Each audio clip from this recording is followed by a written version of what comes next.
Hi guys, this time we're looking at an amateur fight, 3 rounds, and the guys are less skilled, so the fight is going to be more simple, but it's worth learning something. Blue is fighting close range, so he has difficulties countering or attacking in this range, so he tends to be more passive. Red is a long distance fighter, he has an easy game here. Blue did not take his time to figure out how to get into the close range with this fighter. He did not analyze or test, so he has to figure out as he is fighting.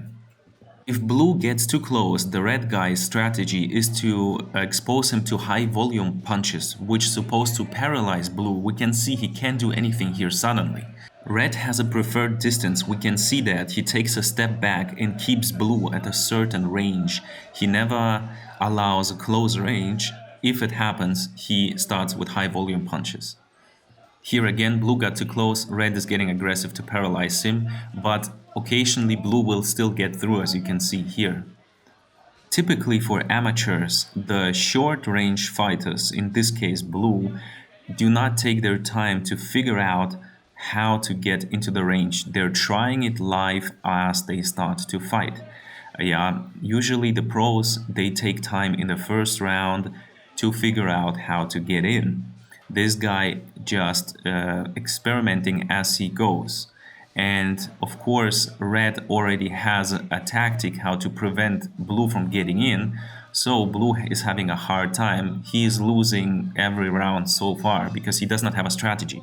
In the second round, Blue has decided to attack in a long range. So we can see that he's occasionally dropping shots in a long range, like now. He's trying to feint, he's trying to evade and attack in a long range, but it's not really his thing, so he is not succeeding at it, as you can see. Red is much better at countering at this range, and now once Blue gets too close, he gets aggressive again. So Blue really is lacking a strategy. Red already was prepared, he had a game plan before the fight started. Blue did not have a game plan, that's what we can see.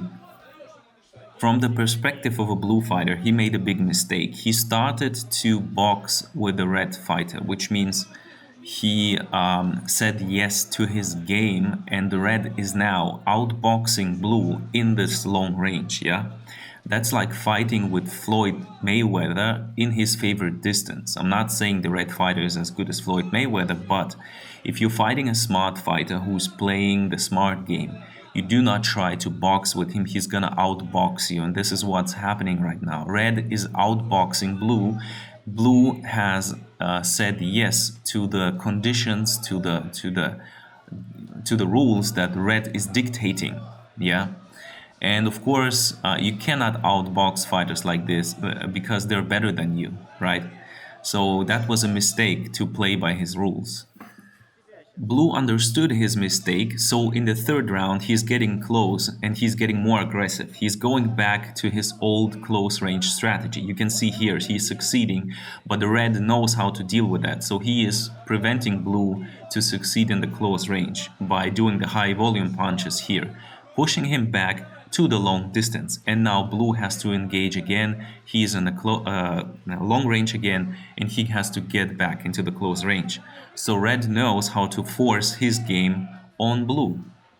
When fighting in long range, Red can see better than Blue because Blue has his hands up, so he has a narrow field of vision. Red has his hands down, so he can evade punches better and he can see more.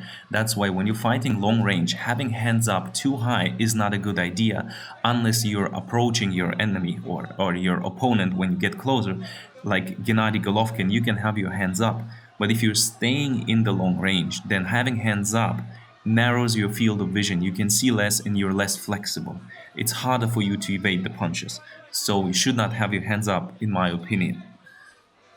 As I said, amateur fighters less skilled, so it's easier to watch. There is less variety, so the third round is basically ending by Blue losing to the red because Blue was unable to successfully engage and get into close range and forcing the game to his advantage. So red won, and yeah, my suggestion for blue is to have a game plan before you enter the ring.